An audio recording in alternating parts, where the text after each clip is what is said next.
Barium element యొక్క symbol ఏంటి? ఈ ప్రశ్న అనేది రీసెంట్‌గా జరిగిన నేవీ ఎగ్జామ్‌లో అయితే అడగడం జరిగింది. దయచేసి పూర్తి వీడియోని చూడండి. ఇంకా మన ఈ ఛానల్‌ని ఎవరైనా సబ్స్క్రైబ్ చేసుకోకపోతే దయచేసి సబ్స్క్రైబ్ చేసుకోండి. పూర్తి వీడియోని చూడండి. నచ్చితే లైక్ చేయండి. రైల్వే జాబ్స్ కోసం ప్రిపేర్ అవుతున్న మీ స్నేహితులకు షేర్ చేయండి. బేరియం యొక్క సింబల్ BA. ఆప్షన్ 2 అనేది కరెక్ట్ అవుతుంది. మనకి ఎగ్జామ్‌లో మన రైల్వే ఎగ్జామ్స్‌లో మనకి ఏదైనా ఎలిమెంట్ యొక్క సింబల్ అడగొచ్చు, లేదంటే ఏ గ్రూప్‌కి సంబంధించింది, లేదా ఏ పీరియడ్‌లో ఉంటుంది, అటామిక్ నెంబర్ ఎంత, అటామిక్ మాస్ ఎంత, వాలెన్స్ ఎంత, ఎలక్ట్రాన్ కాన్ఫిగరేషన్ ఎంత, ఈ విధంగా ప్రశ్న అడగొచ్చు. కాబట్టి ఇక్కడ బేరియం అనేది రెండో గ్రూప్‌లో ఉండడం అయితే జరుగుతుంది. ఎన్నో పీరియడ్‌కి సంబంధించిందంటే 6వ పీరియడ్‌లో అయితే ఈ బేరియం ఎలిమెంట్ అనేది ఉండడం జరుగుతుంది.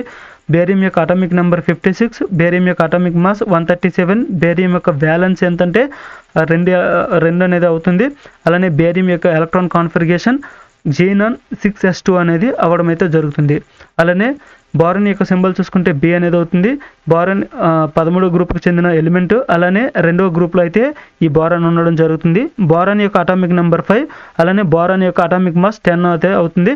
బోరాన్ యొక్క వ్యాలెన్స్ అనేది 3 అయితే అవ్వడం జరుగుతుంది. అసలుకి వ్యాలెన్స్ ఏ విధంగా కనుగోవాలనేది గత వీడియోస్‌లో చెప్పడం జరిగింది. అలానే రెగ్యులర్‌గా పీరియాడిక్ టేబుల్‌కి సంబంధించి 1 లేదా 2 ప్రశ్నలు అనేవి మనకి ఏ విధంగా మన రైల్వే ఎగ్జామ్స్‌లో డిఫరెంట్‌గా లో లెవెల్ నుంచి హై లెవెల్ వరకు ఏ విధంగా అడిగే అవకాశం ఉంది అని ప్రతిరోజు అయితే ప్రశ్నలు అయితే ఇవ్వడం అయితే జరుగుతుంది. కాబట్టి దయచేసి ప్రతిరోజు మన ఈ ఛానల్ని ఫాలో అవ్వండి. ఇక బోరాన్ యొక్క 13వ గ్రూప్‌కి చెందిన ఎలిమెంట్ బోరాన్ అనేది రెండవ పీరియడ్‌లో ఉండడం జరుగుతుంది. బోరాన్ యొక్క అటామిక్ నెంబర్ 5, అటామిక్ మాస్ అనేది 10 అయితే అవడం జరుగుతుంది. బోరాన్ యొక్క వ్యాలెన్స్ అనేది 3, బోరాన్ యొక్క electron configuration helium 2s2 2p1 అనేది అవడం జరుగుతుంది.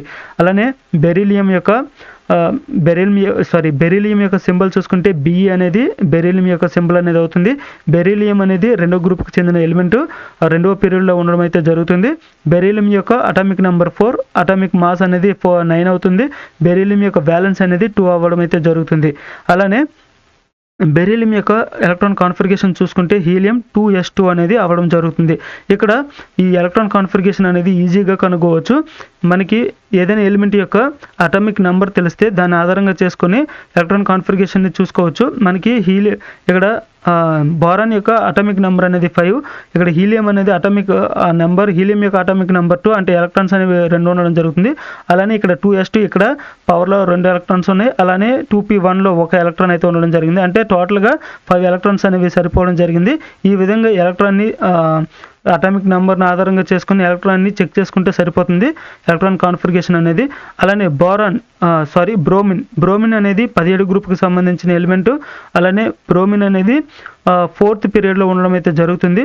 బ్రోమిన్ యొక్క అటామిక్ నెంబర్ 35, బ్రోమిన్ యొక్క అటామిక్ మాస్ అనేది 80. అలానే బ్రోమిన్ యొక్క వ్యాలెన్స్ చూసుకుంటే 1 అవుతుంది.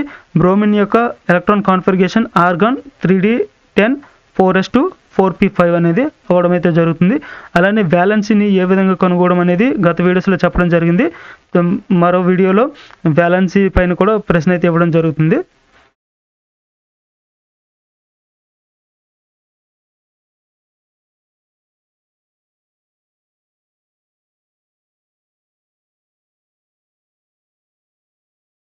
అయోడిన్ క్రింది ఏ గ్రూప్‌కి చెందిన మూలకం? మనకి ఈ విధంగా కూడా ప్రశ్న వచ్చే అవకాశం ఉంది మన రైల్వే ఎగ్జామ్స్‌లో. గతంలో కూడా ఈ విధంగానే ఏదైనా ఒక ఎలిమెంట్ ఇచ్చి ఆ ఎలిమెంట్ అనేది ఏ గ్రూప్ లేదా ఏ పీరియడ్‌కి సంబంధించింది అని కూడా అడగడం జరిగింది. మనకి అయోడిన్ అనే ఎలిమెంట్ అనేది ఏ గ్రూప్‌కి చెందిన ఎలిమెంట్ అంటే 17వ గ్రూప్‌కి సంబంధించిన ఎలిమెంట్ ఇది.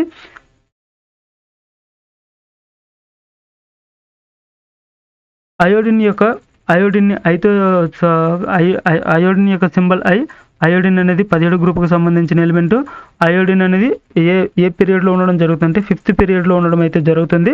అయోడిన్ యొక్క అటామిక్ నెంబర్ 53, అయోడిన్ యొక్క అటామిక్ మాస్ అనేది 126, అయోడిన్ యొక్క వ్యాలెన్స్ అనేది 1 అవుతుంది. అయోడిన్ యొక్క electronic configuration krypton 4d10 5s2 5p5 అనేది అవ్వడం జరుగుతుంది.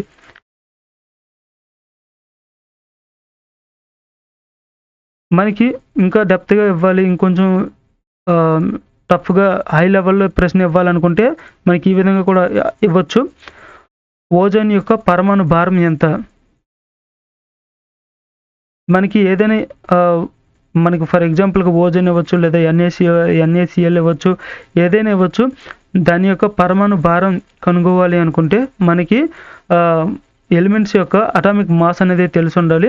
అటామిక్ మాస్ తెలిస్తేనే మనం వాటి యొక్క పరమాణు భారాన్ని, మాలిక్యులర్ వెయిట్స్ని కనుగొవచ్చు, లేదంటే చేయలేం. వీటికి సంబంధించిన ఆన్సర్ని అయితే చేయలేం. మనకి ఖచ్చితంగా ఎలిమెంట్స్ యొక్క అటామిక్ మాస్ తెలిస్తేనే మాలిక్యులర్ యొక్క వెయిట్ని అయితే కనుగొనడం అయితే జరుగుతుంది. వ్యాలెన్సీ కానీ ఎలక్ట్రాన్ కాన్ఫిగరేషన్ కనుగోవాలంటే మనకి అటామిక్ నెంబర్ తెలిసి ఉండాలి. కానీ మాలిక్యులర్ వెయిట్ కనుగోవాలంటే మనకి ఏదైతే ఎలిమెంట్ ఉంటుందో ఆ ఎలిమెంట్ యొక్క అటామిక్ మాస్ అనేది తెలిసి ఉండాలి. ఇక్కడ ఓజోన్ యొక్క పరమాణు భారం ఎంత అని అడగడం జరిగింది. ఈ మాలిక్యులర్ వెయిట్ కనుగోవాలనుకుంటే మనకి ఇక్కడ ఓజోన్ని O3తో సూచిస్తాం. అంటే O అంటే ఆక్సిజన్ యొక్క అటామిక్ నెంబర్ 8, ఆక్సిజన్ యొక్క atomic mass 16. Ozone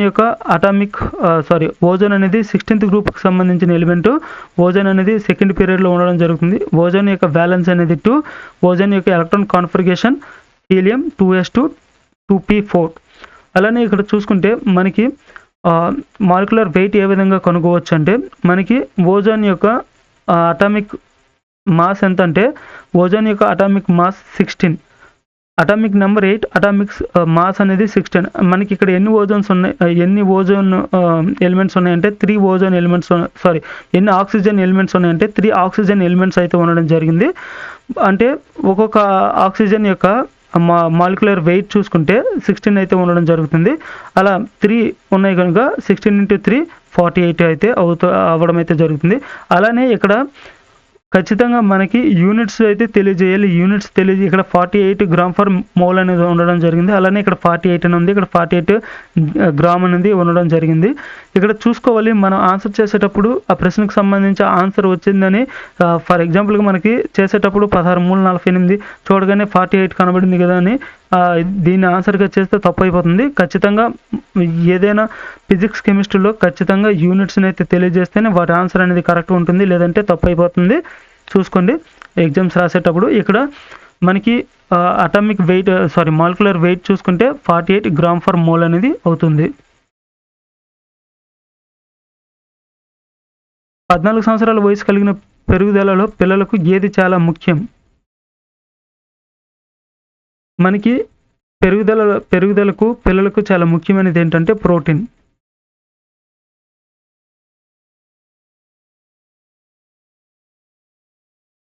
ప్రఖ్యాతిగాంచిన Raman effect దేనికి సంబంధించింది? రామన్ ఎఫెక్ట్ అనేది స్కాటరింగ్ ఆఫ్ లైట్కి సంబంధించింది.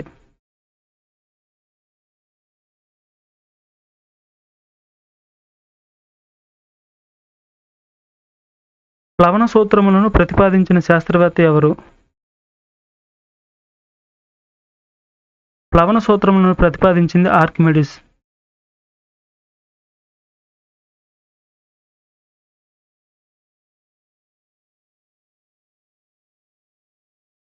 థైమిన్ ఏ విటమిన్ లోపం వల్ల కలిగే వ్యాధి.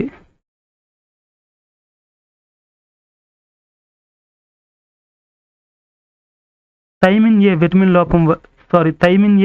లోపం వల్ల బెరిబెరి అనే వ్యాధి అయితే రావడం జరుగుతుంది. విటమిన్ B1 థైమిన్ ఏ అని కూడా పిలవడం జరుగుతుంది. విటమిన్ B1 లోపం వల్ల మనకి బెరిబెరి అనే వ్యాధి అయితే రావడం జరుగుతుంది. విటమిన్ B1 యొక్క సైంటిఫిక్ నేమ్ థయామిన్, దాన్ని థైమిన్ ఏ అని కూడా పిలవడం జరుగుతుంది. థైమిన్ ఏ విటమిన్ లోపం వల్ల కలిగే వ్యాధి ఏంటంటే బెరిబెరి.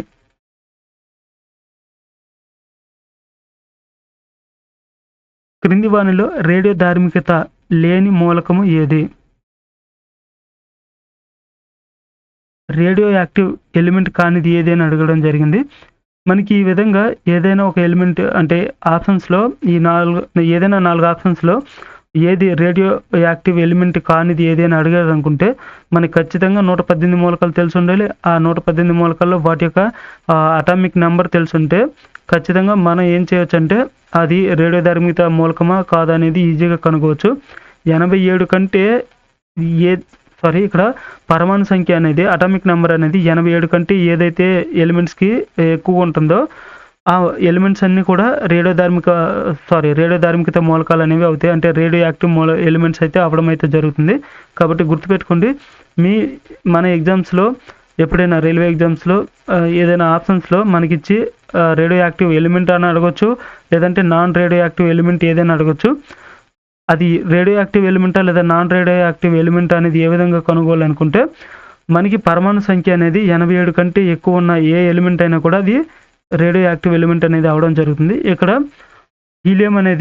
హీలియం యొక్క పరమాణు సంఖ్య 2, మిగిలిన ఈ 3 మూలకాలు అనేవి కూడా ఏవైతే రేడియం, థోరియం, యురేనియం ఏవైతే ఎలిమెంట్స్ ఉన్నాయో ఇవన్నీ కూడా వీటి యొక్క అటామిక్ నెంబర్ అనేది 87 కంటే ఎక్కువగా ఉండడం జరుగుతుంది. కాబట్టి ఇవన్నీ రేడియోధార్మికత మూలకాలు.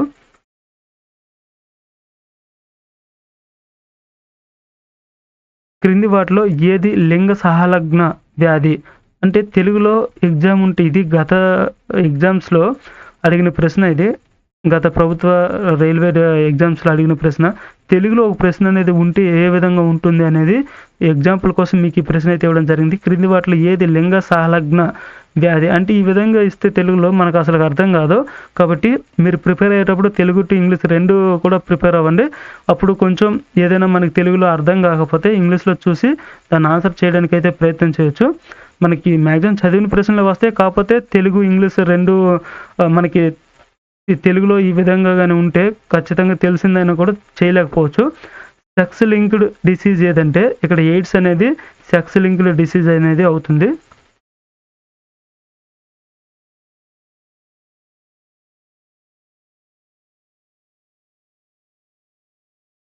వర్ణరహితమైన రక్తము గల జీవి ఏది? వర్ణరహితమైన రక్తము గల జీవి ఏదంటే బొద్దింక, కాక్రోచ్.